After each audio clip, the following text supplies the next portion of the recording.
My parents were gardeners all their lives and owned two plots. One of them was an area of 20 acres on which plants and trees were grown for sale. This is approximately equal to 26 football fields. Of course, on this site, there were buildings for storing machinery, tools, and fuel, rooms for employees and toilets. 20 people worked there. The center brought profit. We trade as Willow's Garden Center. This plot was only 8 acres. All plants and trees were sold here, as well as all kinds of garden furniture. You know what I'm talking about, so I won't list it. Mom and Dad started me late. They sent me to horticulture school so I could one day run a business. My name is David Willows. I am the only son of my parents. Yes, I was one of those lucky ones who was born with a silver spoon in my mouth. I studied hard and qualified in horticulture. I also attended business school to learn how to make money. One day, I went to other garden centers to see what they were doing, which was checking out our competitors. I was walking backwards and ran into a girl, and so I fell in love at first sight. I visited the center 6 more times, and eventually we started dating. She didn't know who I was, and I decided to keep it a secret. I was then 23 years old. 6 months into our relationship, I asked her to marry me if she agreed. Her name was Nancy. Nancy Summers. In my eyes, she was the most beautiful girl in the world. The next year, we got married. My father had a good opinion of people. He was a little wary, but didn't say anything to me. Mom and Dad hosted 2 social events during the Christmas holidays, one 2 days before Christmas and one on New Year's Eve. All employees were invited to both events. The first was a traditional Christmas lunch with free drinks. The second was a buffet with free drinks. It was a thank you for all the work they had done over the past year. This was reflected in profits. Mom and Dad constantly communicated with the guests. I also had to do the same. There were 4 gardeners my age. All 4 were married to attractive women. They wore low-cut dresses that showed off their breasts, but not so much that they fell out. These 4 women talked to me constantly, just as they had all the years before. But now I am married to Nancy. They wanted to get me into bed. Nancy knew what they were up to. She managed to interrupt the conversation, which I was glad about. Mom and Dad retired, and the business was taken over by me. Nancy was supposed to be involved in the affairs of the center, but she was not interested in anything. She remained aloof. Mom and Dad made a fortune. I wanted to earn even more. My business head was working at full capacity. Money flowed like a river every day. I needed to leave for 2 days, just to a neighboring city. It was the beginning of spring, the 1st of March. I made new contacts and enjoyed the last few days. Returning home from a nearby town, it was evening when the heavens opened up. Rain poured down the windshield of the car. Visibility was very poor and dark due to continuous rain. I was slowed down by the weather. It did not help. I had an accident and woke up in the hospital. I was in bad shape. I could see, hear, and pronounce individual words. I had control of my right arm and upper legs. I figured it out. I stayed in the hospital for 3 months until the end of May. The doctors did everything possible for me. Then they sent me home to be looked after by Nancy. They told Nancy that I would be in a wheelchair for the rest of my life. Not the best news. Nancy was heartbroken, but we were married. She wasn't a nurse. She had her own work that she kept doing to keep her mind occupied. We hired a part-time nurse to care for me while Nancy was at work. Her name was Allison Jenkins, and she was my age. Allison constantly talked to me, trying to get me to talk and not just blink my eyes. Once no, twice yes. The center could not leave my mind. It had to be run by someone I could trust. I didn't want Mom and Dad to come back. They had already done their job. It was supposed to be managed by my manager. I got Allison's attention by trying to write with my right hand. "Do you want to write something down?" Allison asked. I blinked twice. A pen and paper appeared in front of me. Allison placed the tray of food on my lap and held the paper. I wrote the name and telephone number of my lawyer, asking him to come to our house as soon as possible. Allison helped me write down notes for the meeting with the lawyer the next day. I wrote that my manager should run the company for me, with a big increase in salary, and that I wanted to see him every week so that he could report on the state of affairs and hire an accountant if necessary. The next day, the manager and my lawyer came to my home. They were both shocked to see me in a wheelchair. The new contract was signed by me and my manager. I gave him a note saying that only I could sign receipts for goods. He agreed and was pleased with the salary increase. In the first week, the grass grew. The trees needed to be trimmed. Nancy organized everything, bringing in the center's workers to take care of our garden. One of the men lingered, talking to Nancy. I'd like to hear what they were talking about. It's time for Allison to leave. Nancy had to take care of me until the morning. In the second week, the center workers came again. It's time for Allison to leave. Time for Nancy to take care of me until the morning. The men were in the house, allegedly washing dishes before leaving. 3 of them left, but 1 remained. This was the one Nancy had talked to last week. They seemed to know each other well. I couldn't be left alone. You could say that I was a living dead, a zombie, a vegetable in a chair. My life was on the verge of destruction that night because of what I was about to see with my own eyes. This is what I was to see and hear for the next 45 minutes. One of the men, his name was Jake. This was the one Nancy had talked to last week. They had sex in front of me. Nancy could see the hatred, anger, rage, and fury in my eyes the whole time, but she didn't care. I tried to say, "Get away from my wife, you bastard," but it didn't work. I had to sit and wait and watch. 3 days passed, and the 4 men returned again. When Allison left, 2 of the men left for some reason, but Jake and Tom stayed. Jake told Tom what he did to Nancy last time. Tom wanted to do this too. Here I was sitting in my chair. The next week was twice as bad. The 4 of them finished and waited for Allison to leave. I wanted to get better as quickly as possible. The only person who could help me was Allison. All I had in my head was hatred and revenge for these 4 men. They will pay for it one day. Weeks passed and everything was the same. As soon as Allison left, Allison did everything for me. She took me to the toilet, brushed my teeth, shaved, and bathed me. Allison and I got along well. Although I couldn't speak, I tried my best to speak. But she worked with me every day, trying to get me to talk. When she started courting me, she gave me a shower. She was wearing a swimsuit. She had a fantastic body, I must say. Over time, I began to speak. All thanks to Allison. I asked Allison to keep it a secret. I wanted to surprise Nancy one fine day. She will get hers in full. These 4 still came twice a week, although the garden didn't need that much attention. All they wanted was sex with Nancy. Rub my nose in this because although I couldn't have sex, now my prostitute wife was ready for it. I swore that I would take revenge on the 5 of them as soon as I recovered, but I didn't know when this would happen. One day, while Allison and I were in the shower in July, a shock shot through my entire body. I fainted. Allison quickly called an ambulance, and here I was again lying on my back. In the hospital, where they probed me from all sides. "Can you feel it?" asked the doctor. "Can you move your left arm?" asked the doctor. "Can you move your toes?" asked the doctor. I wiggled my toes on both feet and lifted each foot in turn. "Mr. Willows, you will stay in the hospital for a week. I want to run some tests," the doctor said. Allison was there, caring for me, just like everyone else. The only people I spoke to were the hospital staff and Allison. When Nancy came to see me, I pretended I couldn't talk, just blink at her. It worked great. Allison removed me from the bed as soon as the staff left the room. She helped me start walking, but my legs were weak. I ate high-protein foods in the morning, afternoon, and evening. I wanted to get my powers back as soon as possible. Allison would sneak food for me. She knew what she was doing for me. My strength is back thanks to Allison. Nancy didn't even notice it. Her thoughts were focused on returning home to have sex with these idiots. Finally, I was discharged and sent home in my chair. Allison pushed me.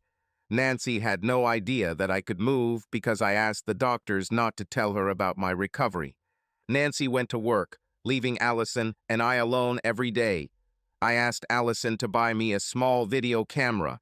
I had to wait for 4 men to come and take care of the garden. I didn't tell Allison what Nancy was doing when she left. She thought she was caring for her loving husband. This was far from the truth, which she could not imagine.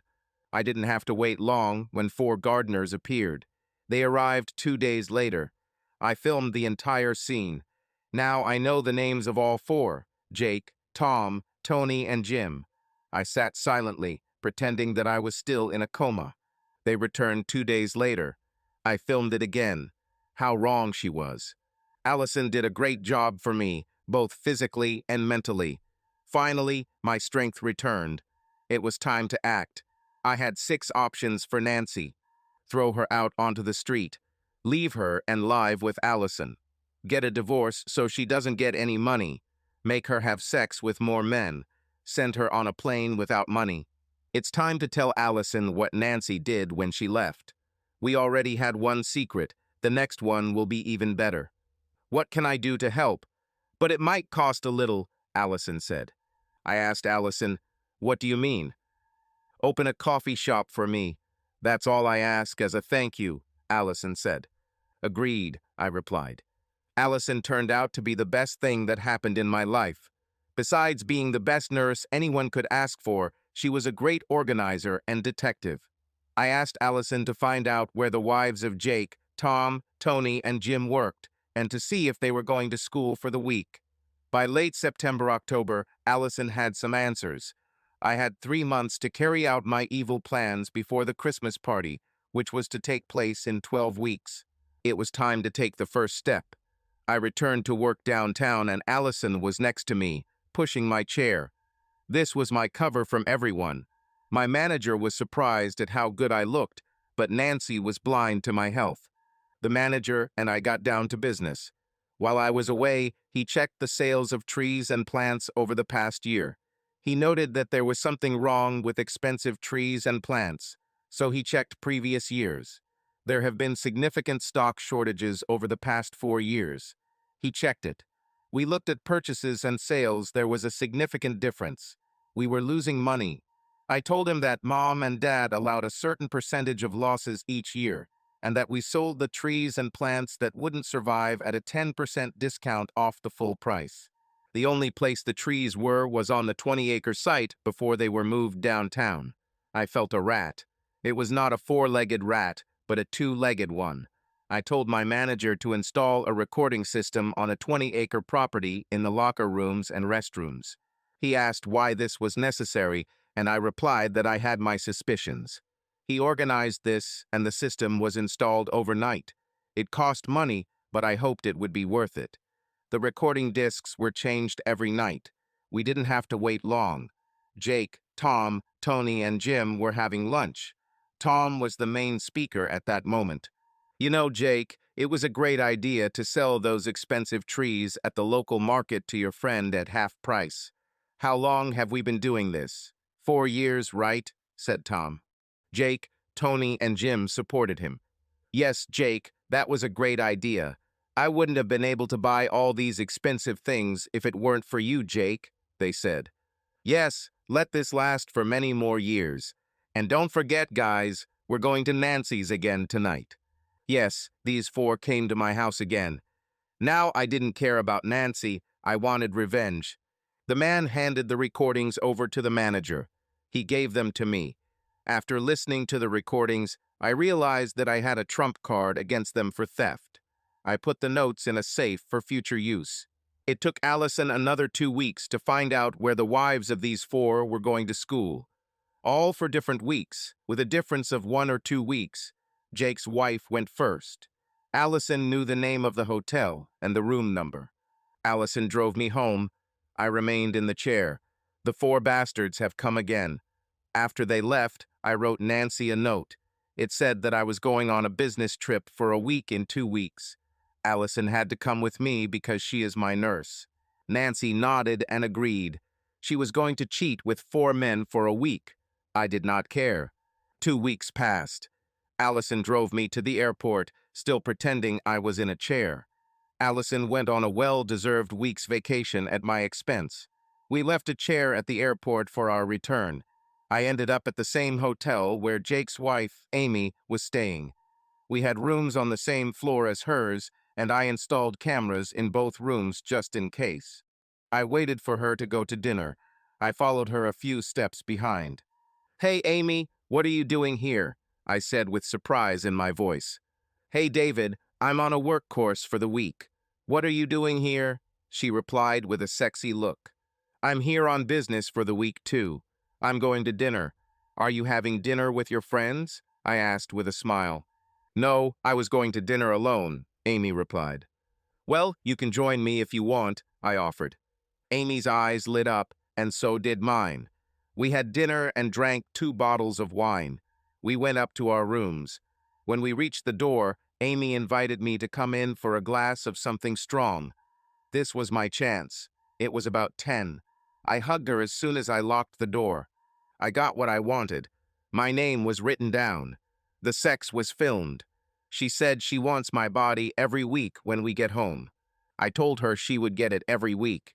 The last words we said to each other were, "See you in the evening." 4 nights passed in this manner. During the last breakfast, I collected the tapes from the front desk after I paid the bill, including the cost of installing and removing the cameras. We headed home on Saturday, planning our next meeting. When I got home to the airport, Allison was waiting for me. She wanted to tell me something. She was jumping for joy. She said she had met the man of her dreams. Our sexual relationship has to stop, but she is not against casual sex from time to time.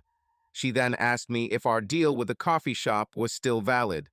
I told her that she could open a coffee shop, a restaurant, or even 2 coffee shops for all she had done for me. We returned home pretending I was still in the chair for Nancy. Naturally, she had sex every day with 4 of them. I did not care. A week later, I did the same with Jim's wife, June. She turned out to be a tigress in bed. I now had 2 weeks to change my routine. The first thing I did was copy all the recordings. Then I made a special one for the Christmas party in 2 weeks. I visited Amy, Jill, Beth, and June to do 3 things. First, have sex with them. Then ask them to marry me if they divorced their husbands. I lied when I said I would have divorce papers ready for them. I asked all 4 to serve them to their husbands. They all happily agreed to get rid of their traitors. I have prepared the documents. I was in my lawyer's office with Allison, still pretending I was in the chair. I wanted the divorce papers to be ready for the Christmas party, and Nancy will only get what I decide. I went to the bank and changed the bank details for our house. Now it's time to show Nancy that I don't need the chair anymore. I can walk and talk. On Monday evening, Nancy returned from work. She was expecting a night full of sex with 4 men. Nancy changed into a dress, waiting for the knock on the door. There was a knock. Nancy let them in. I sat in a chair waiting for them. "Nancy, let's get started," Jake said to Nancy. This was my signal. I stood up from my chair with my father's gun in my hands, pointed at Jake. "Take off your clothes, guys," I said, waving a pistol at each of them. They undressed. "Now to the door," I said. "It's cold outside," Jake said. "You will be even colder than dead. It's your choice. By the way, I didn't intend to kill you, but I want my wife back. So forget what you've been doing these past months," I said. I lied, of course. With these words, the 4 ran out of the house naked. It was cold outside. I turned to Nancy. She was scared to death. This is what I told her.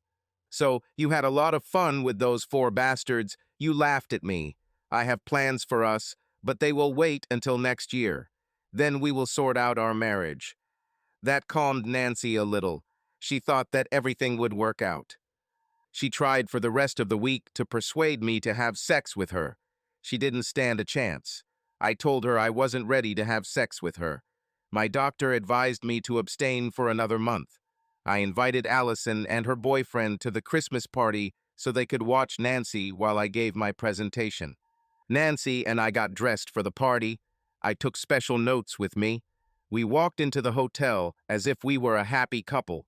The evening began with dinner. After dinner, it was time for my presentation. "Ladies and gentlemen, I'm not going to bore you. This year, I want to show you an edited recording, which I think you'll find interesting, I said. I've included the edited footage of Jake. He and Nancy were the first to appear on screen, then Tom, then Tony and Jim.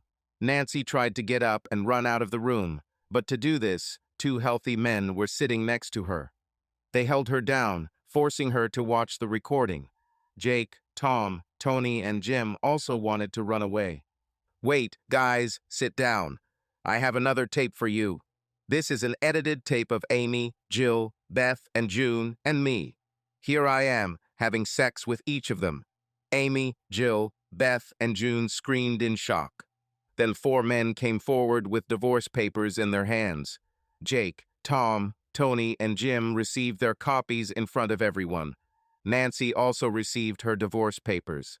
With these words, Allison stood up and shouted loudly, "You damn cheating woman of easy virtue." Nancy had no choice but to hang her head in shame and cry. Okay, ladies and gentlemen, the show is over. I hope you enjoyed my presentation. There are plenty of drinks here, help yourself.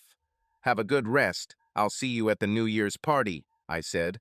Jake, Tom, Tony, and Jim stood up and quickly left with their wives. Nancy, what do you want to do? Stay at the hotel. Or come home with me, it quote as your choice, I said. I headed towards the exit. Nancy ran after me. We got into a taxi.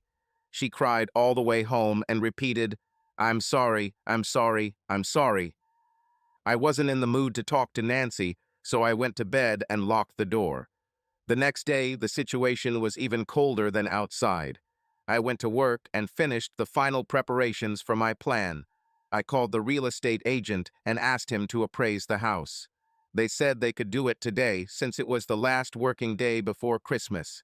I said I'd be home in 30 minutes. They arrived on time. They valued the house at $500,000. I said I'd put it up for sale for $250,000. I wanted a quick sale. The house was in my name and Nancy couldn't do anything about it.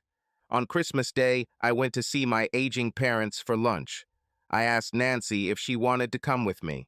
She said, "Please, let's pretend we're a loving couple." "I don't think I can, but I'll try," I replied. We went to my parents' house for lunch. Mom gave us a wonderful dinner with all the delicacies. Throughout the day, Nancy and I talked through my parents. Nancy helped Mom in the kitchen. I cleared the table, filled the sink with water, and downloaded the dishwasher. Then I washed the dishes in the sink. Nancy looked out the window, wondering what awaited her. Mom hugged her. "Come on, Nancy, sit down and have another glass of champagne," she said. Dad finally realized that something was wrong between us, but he didn't want to ask questions. We had dinner and drank some more of Dad's expensive champagne. Dad asked how things were going in the center. I told him that profits were getting better and that their pension would increase. We talked for a long time about the center. I told my father about several new plans. Nancy sat drinking champagne and showed no interest in the conversation. Mom and Dad began to get tired. This was a sign for me to leave. I called a taxi because I had drunk too much. Nancy kissed her father on the cheek, then hugged her mother. Dad stood at the other end of the room, waiting for me to tell him something. I hugged my mother tightly, kissed her on both cheeks and forehead. She knew something was wrong because I usually only kissed her on the cheeks. I walked up to my dad, shook his hand, and hugged him tightly. He whispered in my ear, "Son, when you come back tomorrow to get your car, I want to know what happened." "I'll tell you and Mom. Thanks for lunch and tea, and for that expensive champagne you saved," I said. "Son, I have a dozen more bottles, for when the grandchildren come, one day soon." Nancy headed towards the door after hearing what Dad said to me. We got into the taxi and waved goodbye to Mom and Dad. A second later, Nancy began to cry. Christmas night was not the time to talk to Nancy and sort things out. She went to the guest room to sleep and cried. She finally realized the gravity of the situation. Between Christmas and the New Year's party, there was an icy atmosphere in the house. The lawyers closed until next year. Nancy couldn't find a lawyer. I don't know what was on her mind, but she cried a lot. The only thing I could think about was guilt. The next day, I went to pick up the car from my parents' house. I told Mom and Dad all the dirty details, starting with my accident 9 months ago. The father said only one thing: divorce immediately. Mom burst into tears. 2 days before the New Year's party, I went to the police with a recording of a conversation between Jake, Tom, Tony, and Jim at dinner. Tom said then, "You know, Jake, it was a great idea to sell these expensive trees at the local market to your friend at half price. How long have we been doing this? 4 years, right?" Jake, Tony, and Jim supported him. "Yes, Jake, that was a great idea. I wouldn't have been able to buy all these expensive things if it weren't for you, Jake. Yeah, let this last for many more years. And don't forget, guys, tonight we'll have sex in front of him again." The police asked me about the last comment if it was true. I answered honestly that yes. "Can you arrest them at the New Year's party? All four are invited," I asked. "Sir, what time does the party start?" asked the policeman. 7 o'clock in the evening. There will be a buffet with free drinks all night," I replied. "In that case, we will arrive at 9:30 to give you time to talk to the rest of the staff. We will be there in time to arrest these four," the policeman said. The atmosphere between Nancy and I continued to be icy, but she had to pretend to be in a good mood for the New Year's party. We were dressed up for the party. I felt that Nancy didn't want to go because she had been served with divorce papers, but she suppressed her feelings and went. When we entered the hall, everyone was surprised. They thought we had made peace, but this was far from the truth. I walked around the hall, talking with the guests. Nancy did the same. The men talked to her, but the wives quickly stopped talking. I looked at my watch, waiting for the police to arrive, and watched the four: Jake, Tom, Tony, and Jim. All four stood together. Their wives were on the other side of the hall, talking. The police arrived on time. One of them came up to me in civilian clothes and asked me to point out these four. I pointed. The policeman nodded towards the door, and 8 policemen entered the room. They approached the 4 men and arrested them for theft. "Officer, may I say a few words before you leave with them?" I asked. "Yes, sir, do it quickly," he replied. "You 4 are fired. There's no way you'll get a recommendation from me," I said. With these words, they were taken out of the hall. Amy, Jill, Beth, and June watched as their husbands were taken away and did not know what was happening. They came up to me and asked what happened.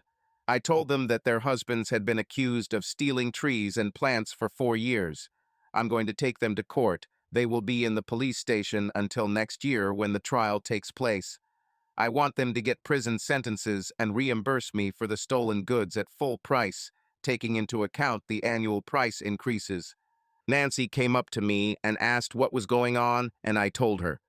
We finished the evening and were the last to leave the hall. I went to my room and Nancy went to the guest room. It was time to deal with Nancy. On Sunday evening, I told her the following. "Nancy, get yourself a lawyer on Monday. We're getting a divorce as soon as my lawyer gets everything settled.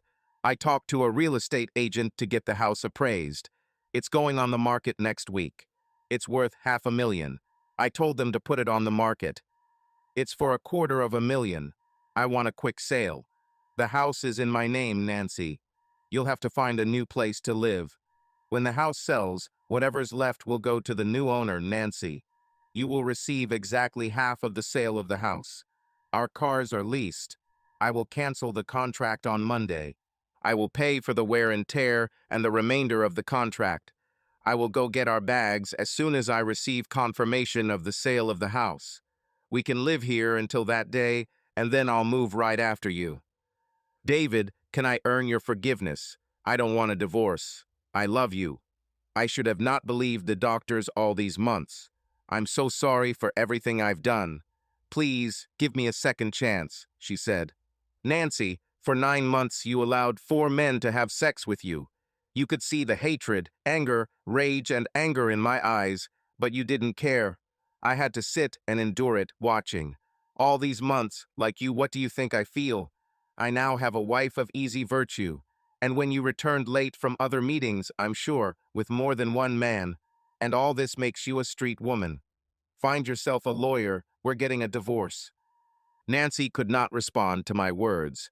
All she could do was hold her head and cry, repeating, I'm so sorry for everything I've done. Too little, too late, I said. David, how will I get to work without a car? She asked. Simple. On foot, by bike, by bus or taxi, that's your problem, not mine, I said. On Monday, Nancy found a lawyer. I went to my corporate lawyer. He said he should take the matter to a divorce lawyer. I went to him and told him the whole dirty story, giving him the tape of Nancy with Jake, Tom, Tony, and Jim. Now all that remained was to wait for the court hearing and the punishment of the four. I got to work while eating lunch at Willow's restaurant. Time dragged on without Allison's support. I missed her female company. Then I received an invitation to her wedding. I couldn't miss this for anything. The divorce was slow and I needed female company. This was difficult for me. Nancy ruined my life. One day I went for lunch. One of my salespeople stood up from the table with a woman I had never seen before. He made a deal. The only empty seat was at her table. I asked if I could have a seat since there were no other empty seats. She invited me to sit. I ordered lunch, and she checked the order from the center. I took the chance and offered to check it out. Sometimes there are mistakes, although they are rare. It was a good decision on my part. She handed me the order, and I checked it. You only have 5% off this large order, I said. Yes, that's what the salesman told me. That's all he could offer, she replied. Helen brought me coffee while I was talking to the lady. Helen, can you get Jim Taylor? I said. This gave me more time to talk to her. She was dressed in a business suit, but looked very attractive. Excuse me, sir, why did you call this salesman? She asked. I'm going to make changes. But first of all, I want to invite you to dinner tonight. No strings attached, I offered. She was surprised, but I said it. She looked at me differently, appraising me. I was wearing a business suit, as usual. She thought for a long time about how to answer. I was hoping for a yes. Sir, I don't know your name. Before accepting or not accepting your offer, she said. Excuse me, my name is David. What's yours? She answered with slight awkwardness. Pamela Hughes. How are you? Can I call you Pamela?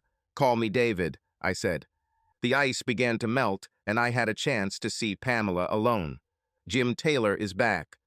Jim, enter the following changes to this order. It should be 15%, not 5%.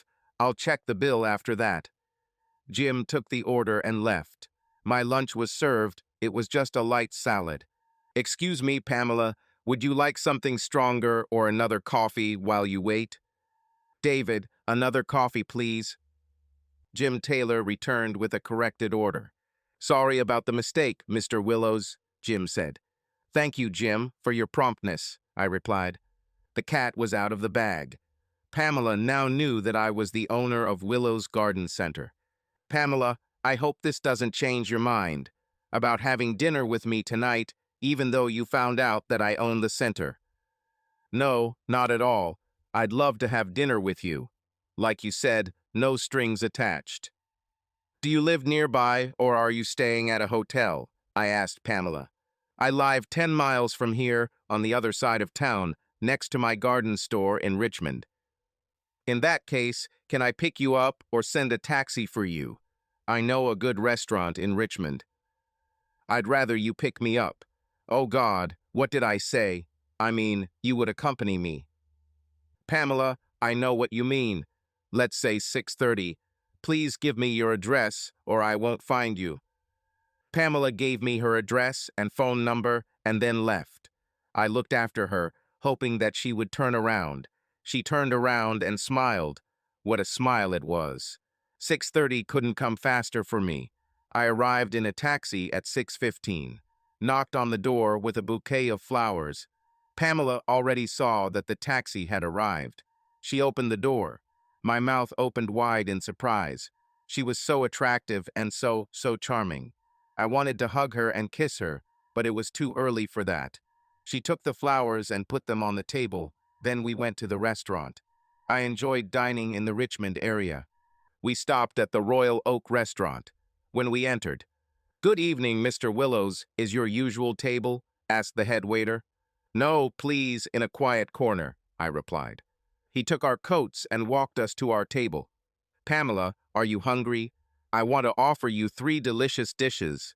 I love seafood, but you can order whatever you want." Pamela said, "I love seafood too." Pamela ordered a shrimp salad, and I ordered 6 oysters. We had 2 bottles of chilled white wine. We then both ordered salmon with a side dish. We both skipped dessert. We talked throughout dinner, and I learned what she sells in her garden store and how she has a hard time making ends meet due to the high cost of the goods. So I offered to help. It was my way of seeing more of her. Dinner went well, but Pamela looked at her watch. "David, I have to go. I need sleep." "Pamela, I'm sorry that I kept you talking. I lost track of time. Let me call a taxi and take you home." On the way to her house, I invited her to dinner the next evening. She said she had to wash her hair. At that moment, I thought it was all over. It was an excuse. Then she said, "But I can go the day after tomorrow," and smiled. With that smile, I wanted to kiss her, but I didn't want to rush. We stopped at her house. I walked her to the door. "David, I forgot to put the flowers you brought in the water. I have to put them in a vase immediately." She opened the door, looked at me, and smiled, saying, "See you at 6:30 in 2 days." Now I had a chance with Pamela. The next evening, we talked about our lives up to that point. I told her that I was in the process of getting a divorce. Pamela said she got divorced 3 months ago. Her husband cheated on her, and she got the store in the divorce. I said, "Do you want to talk to a stranger about this? I don't mind telling you about my problems over the past year." "No, I'll tell you all about myself another time if you want to see me," Pamela said. "In that case, I'll tell you all about me another night, with my problems and what's going on." "How about Friday night at the Royal Oak restaurant?" I asked. We met again at the Royal Oak restaurant. The food was excellent as usual, and Pamela had chosen a great wine. "David, can I start first? I have to tell you about my life before the divorce." "It's a lady's privilege," I said. I ordered 2 large brandies. I had a feeling that Pamela would need a couple of drinks. Pamela told me about her 2 novels. One lasted a month. Her marriage lasted 14 months before she found out that her husband was cheating. They divorced 3 months ago. Pamela was very strong all this time, but tears still appeared in her eyes when she told her story. It was torture for her. She spoke for about 2 hours. She wiped away her tears, and her makeup was smeared. She was even more beautiful with tears on her face. It was late. I took Pamela home in a taxi. She was still depressed. I tried to apologize for ruining the evening. I decided to change my mood and took the first chance. "Pamela, can I kiss you on the cheek before I leave?" "Yes." Damn, I wanted more. But I fell in love with Pamela a few days ago, and she didn't even know about it. 6:30 on a Saturday night at the Royal Oak restaurant, and you order, I said. Dinner was great, then we left the restaurant. Pamela entered and closed the door. I stood there. I heard a dull knock outside the door. Pamela cried, screaming, "Why didn't I meet David years ago? I love him, love him, love him. He's such a gentleman." I wanted to knock and hug her. I got into a taxi and was in another world until I returned home. It was a busy day at the garden center. I told my manager that I needed to leave. I wanted to get ready and look my best for my meeting with Pamela. I had a lot to tell her. I picked up Pamela and we went to the restaurant. Both ordered soup and steak. We had 2 bottles of red wine. Pamela was quiet most of the evening. She was probably still worried about what she told me the day before. I was in love with her, and I didn't care what she said. "David, I was in bad company tonight, but I've been thinking a lot. Take my hand, and tell me about your problems." I ordered 2 double expensive glasses of brandy. We drank the remaining red wine. "Pamela, what I'm about to tell you might change your opinion of me, but I have to take a chance, so here it is. I told Pamela everything, starting with the car accident. All about Allison, how she brought me back to life. The most hated part was about how Nancy cheated on me. Pamela listened to me in silence, drank brandy, and one of mine. She then stood up and ran to the ladies' room, getting some tissues. David, you ruined everything, I told myself. Half an hour passed and Pamela returned. David, please take me home. I had to bring her home. I wanted to know what she thought about what I told her. Pamela quickly entered and did not look back. My head fell. I was now in my own hell of self-pity. You shouldn't have told her about your problems. I returned home, so to speak, and ended the night getting drunk. 2 weeks passed. Every day I called Pamela 3 times a day. I thought it was all over. On Friday, Pamela called me. This brought tears to my eyes, living in the hope that she wants to see me. David, would you like to have dinner tonight? I'll treat you, Pamela said. Yes. Do you like Chinese food? Love lol. I'll order food from my favorite restaurant. What do you like? Chinese soup and chicken chow mein. Great, I love it too. See you at 6. You can bring the bottle, Pamela said. I went to Willow's and picked up 2 bottles of red and white wine. Then I went to a candy store and bought a box of chocolates. Then a large bouquet of red roses happily returned to the office. My secretary smiled at me, knowing that I had a date. At 4 I headed home. At 5:45 I drove up to her house in a taxi, thinking that we would go to a restaurant. He struggled to the door, holding bottles of red and white wine, a box of chocolates, and a bouquet of red roses. Pamela opened the door, kissed me on the cheek, and took the bouquet. I paid for the taxi, and at the same second, a delivery man from a Chinese restaurant arrived with the food I ordered. We sat down at the table to eat while the food was hot and drank some wine. Pamela explained why she didn't answer my calls. Her ex-husband was stalking her. We talked until 10 in the evening, and Pamela invited me to go with her to the bedroom. I woke up at 6 in the morning and Pamela was still sleeping. I got out of bed and knelt next to her when she woke up.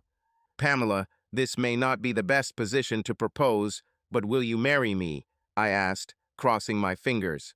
Yes, yes, yes, she replied. Over the weekend, our love was everything. On Monday, I went to see my divorce lawyer. I wanted everything to go as quickly as possible. That day, he asked me why my parents included a special clause in their will for Willow's Garden Center before I took control of it. I told him he needed to ask my parents about it. He did just that. There were 2 things left to do: get a divorce and marry Pamela. At the trial, Nancy demanded that Willow's Garden Center be sold in order to get a lot of money. But my lawyer was ready for such a request. The judge, after hearing both sides and viewing Nancy's tape, decided not to sell the center. Nancy only received half the value of our house.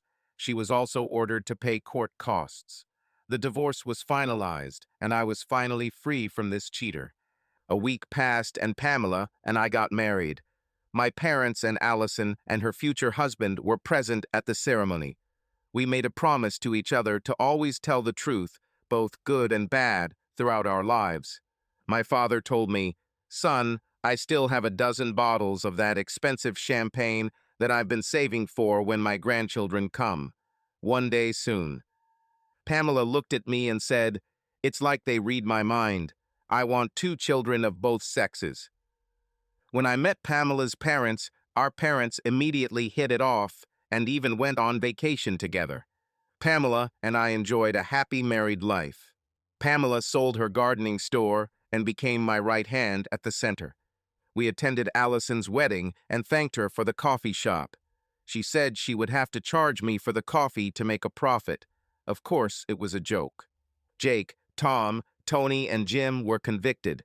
They had to reimburse me for the cost of the stolen trees and plants. My parents got what they wanted after a few years. We always had a nanny on hand for their 4 grandchildren who could have asked for more. Grandparents argued on weekends over who would look after their grandchildren. We didn't interfere because we were absorbed in each other. We let them figure it out on their own. As for the famous 4, Jake became a window cleaner with one ladder, bucket, rag, and squeegee. I tried to live on modest means. Nancy moved in with him, and they got married. This marriage lasted only 3 years. Nancy found out he was cheating. Nancy also cheated on Jake behind his back. They broke up, and I lost track of her. But I bet she's still doing her thing. As for Amy, Jake's ex-wife, I heard that she is on the streets and may one day meet a sad end. Tom and Tony started a car washing business by going door to door washing other people's cars. For some time, it was difficult for them to make ends meet, but luck turned their way, so to speak. In one of the cars, they found a briefcase full of money. Naturally, they used the money to buy a small building, filled it with goods, bought 2 trucks, and garaged them in this building. One night, the building burned down. They were accused of arson.